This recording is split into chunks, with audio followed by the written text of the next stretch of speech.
Good afternoon. How we doing? How are you? You want to tell those are your cleats? Oh yeah. So yeah. Well, I guess we'll start off that way. So these are the My Cause, My Cleats. Here you see the 7 Sunday Heroes, which is my foundation. I've had it for over 10 years now, and really what it is continuing to give back to the community. For years now, we've invited people to the home games, underprivileged kids, special needs, kids who may be needing a mentor.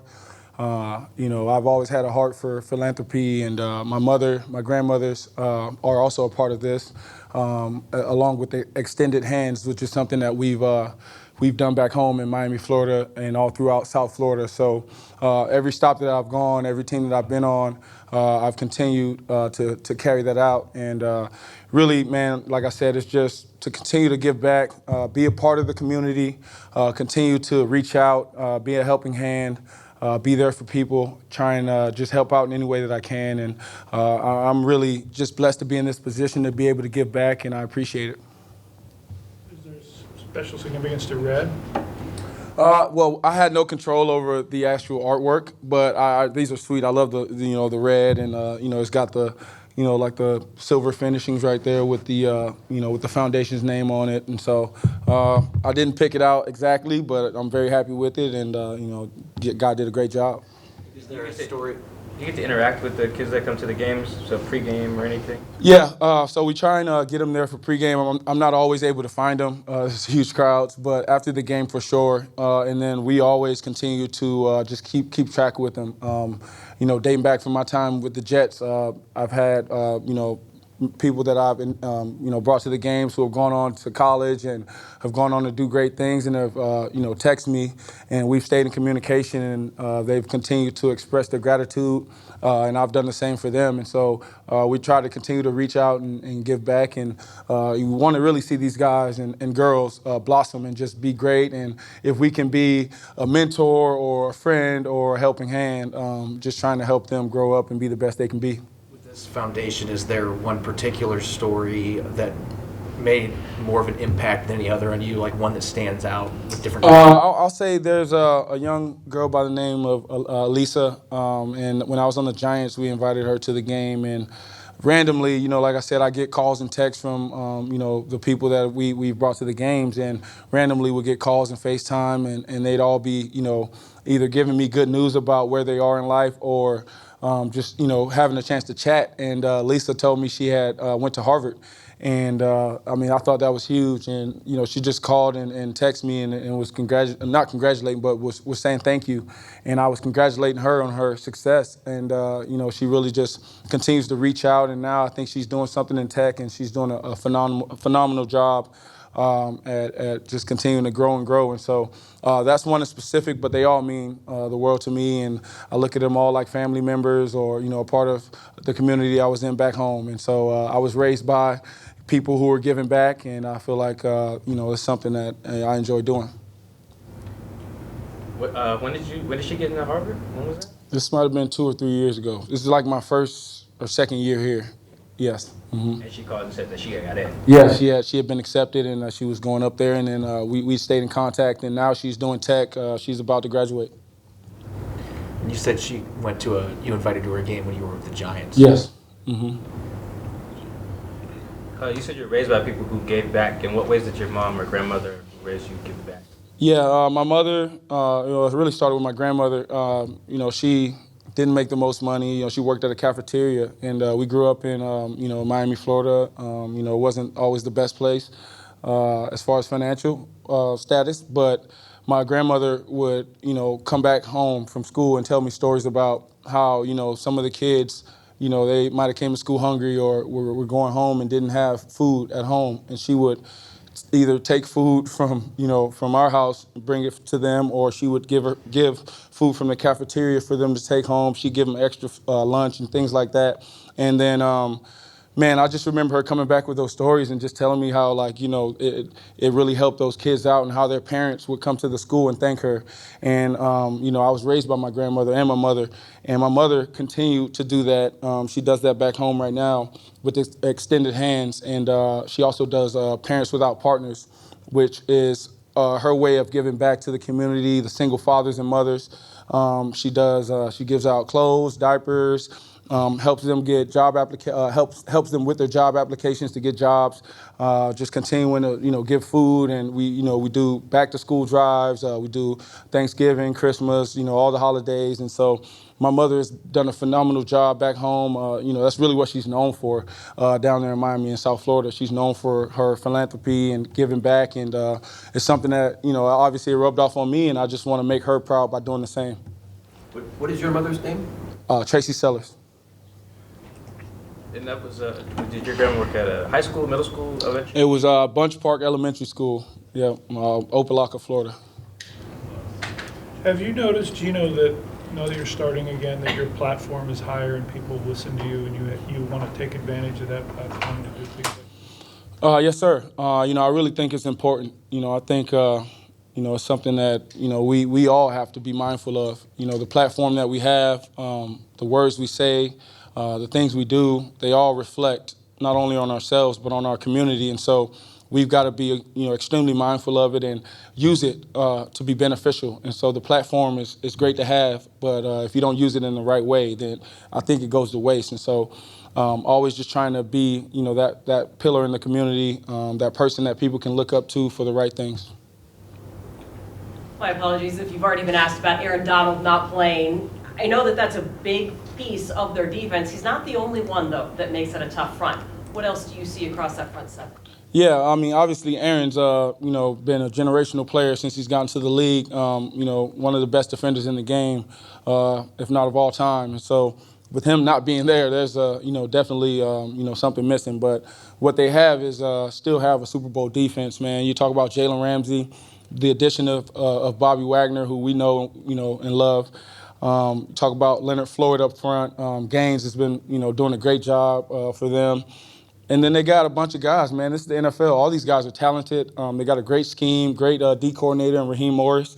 And so they're going to come with some great things. And although Aaron's not out, we expect them to still be physical, still play their same style, and, try and get after us up front. And so they got a solid back end, a lot of veteran guys. And we just got to be on top of our game and make sure we execute and get the ball out. Their secondary, they're in the top 10 for receptions led to receivers, but they're near the bottom of the league for explosives. Mm-hmm. What are you seeing from Jalen Ramsey and the rest of that secondary? Yeah, they're a very stingy defense. They don't give up a lot of big plays in the pass or the run game. They got, like I said, great players all over the place. They've been doing a great job at, kind of bend but don't break style, but they're great in the red zone, great at getting forcing turnovers. And so for us, man, just got to be, on it every single play. Can't take a play off. Can't have any mistakes or mental lapses.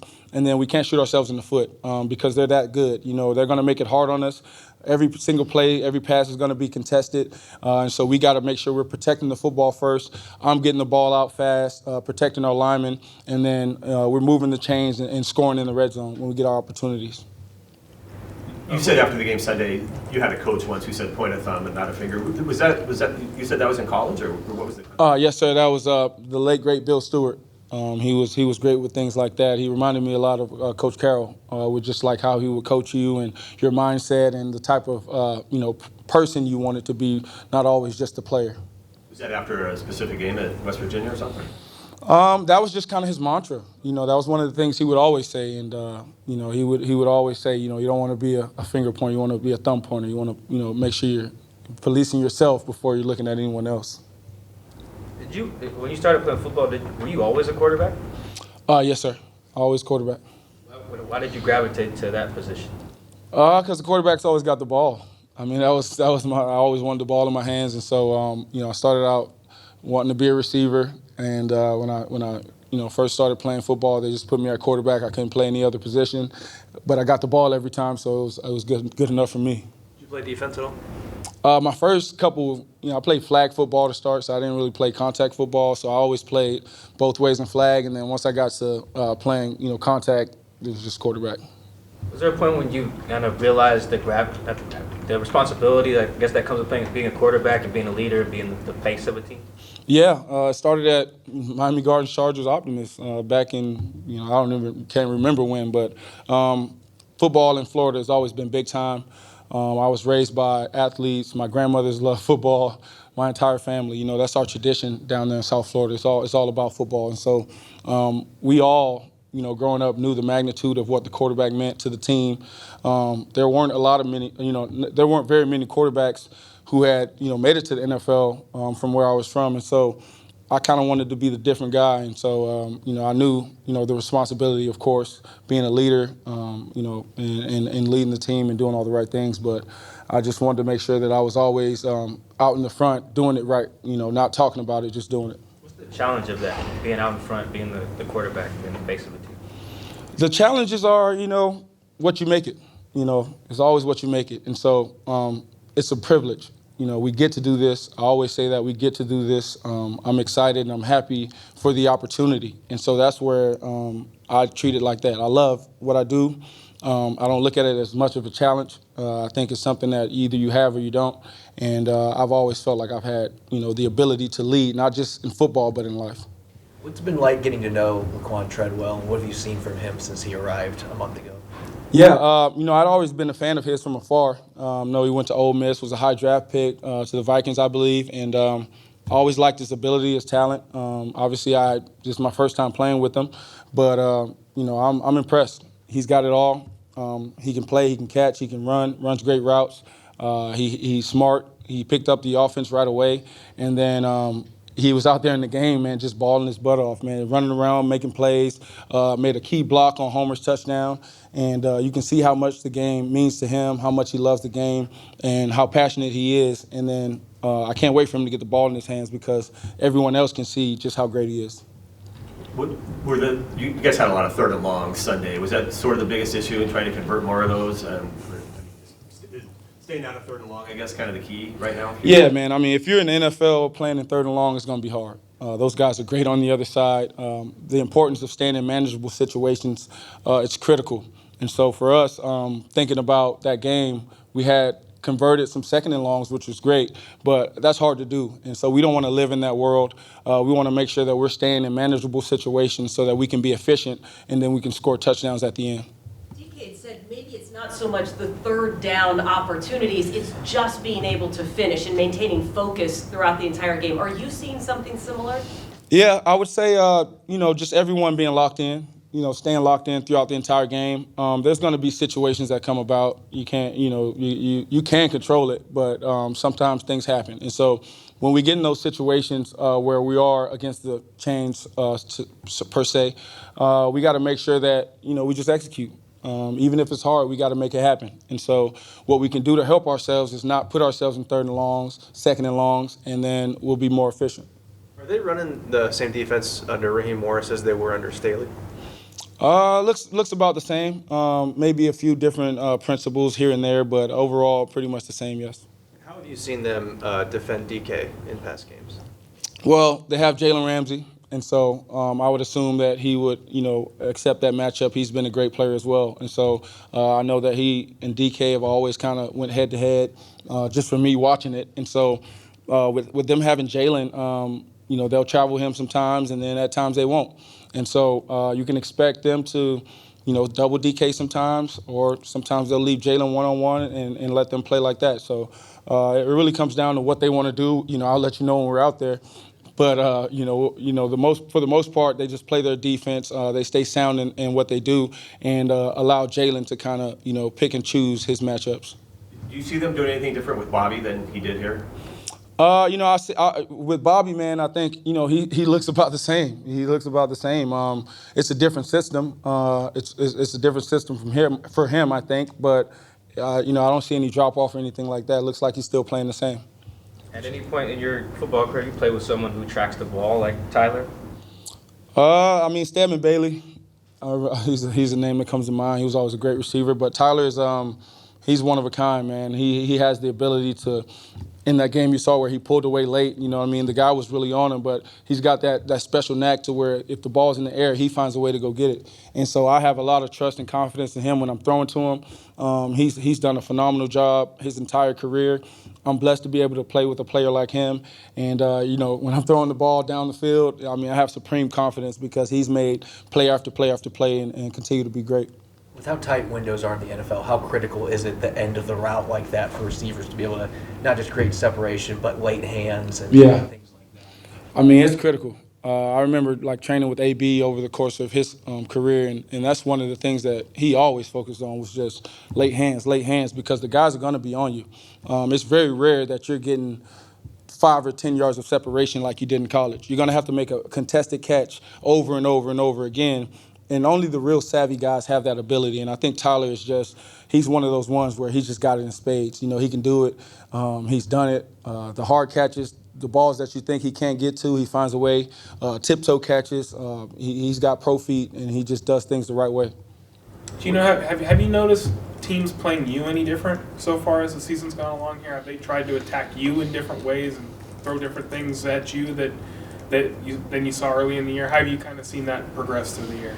I think it's been teams are just trying to attack us, not just me. I think they're trying to attack us as an offense in any way that they can, find a chink in our armor, a weakness that they can expose. I think that's always the game. And so, as we go along through the season, man, it's been a number of coverages, a number of ways to get to those coverages. And the games, what you see is they're not going to play the same coverage every time. They're going to mix it up. They're going to make it hard, try to muddy the looks, obviously attack the pocket and collapse the pocket. And make things hard on us. And so what we've been doing is just trying to stay on schedule, getting the ball out on time. That's, mainly my job is to get the ball out on time and not let those guys, pin their ears back, get to me and get momentum. And so the more we get the ball out, the more I get the ball to the playmakers, they go out there and make plays, the better, we're on schedule, and the more confidence we have, the more confidence Shane has in play calling, which allows us to, really get into a rhythm and just play fast. When you were going up against Tariq Woolen, over the offseason, when did you start to realize that he could really be something?